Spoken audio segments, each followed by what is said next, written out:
ಎಲ್ಲರಿಗೂ ನಮಸ್ಕಾರ. ನನ್ನ ಗೆಳತಿಯ ಕೋರಿಕೆಯ ಮೇರೆಗೆ ಸಂತಾನ ಪರಮೇಶ್ವರ ಸ್ತೋತ್ರ.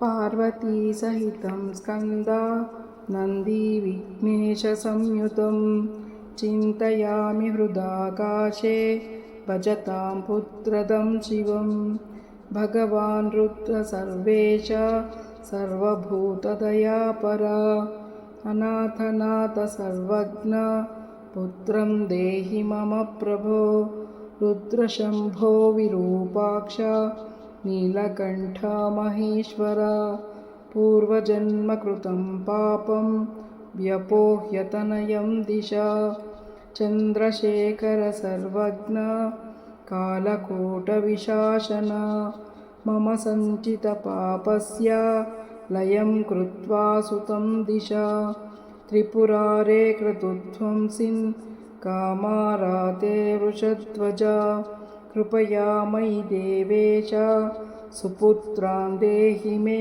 ಬಹೂನ್ ಅಂಧಕಾರೇ ವೃಷಾರೂಢ ಚಂದ್ರವನ್ಯಾರ್ಕಲೋಚನ ಭಕ್ತಿಮಯೀ ಕೃಪಾಂ ಕೃತ್ವಾ ಸಂತಾನಂ ದೇಹಿ ಮೇ ಪ್ರಭೋ ಕೈಲಾಸಶಿಖರಾವಾಸ ಪಾರ್ವತೀ ಸ್ಕಂದ ಸಂಯುತ ಮಮ ಪುತ್ರಂಚ ಸತ್ಕೀರ್ತಿ ಮೈಶ್ವರ್ಯಂ ಚಾಶು ದೇಹಿ ಪ್ರಭೋ. ಪ್ರಾರ್ಥನೆ ಭಕ್ತಿಗೆ ಗುರುತು ಅಂತ ಹೇಳ್ತಾರೆ. ಪ್ರಾರ್ಥನೆ ಮಾಡೋದ್ರಿಂದ ಅನೇಕ ಸೌಭಾಗ್ಯಗಳನ್ನು ನಾವು ಪಡ್ಕೊಳ್ಳುವಂಥ ಅವಕಾಶಗಳಿರುತ್ತೆ. ಹಾಗಾಗಿ ಸಂತಾನ ಪರಮೇಶ್ವರ ಸ್ತೋತ್ರನೂ ಅಂಥದ್ದೇ ಒಂದು ಸ್ತುತಿ. ಭಕ್ತರಿಗಾಗಿ ಪರಮೇಶ್ವರ ಸದಾ ಕರುಣೆಯನ್ನು ನೀಡುತ್ತಾನೆ.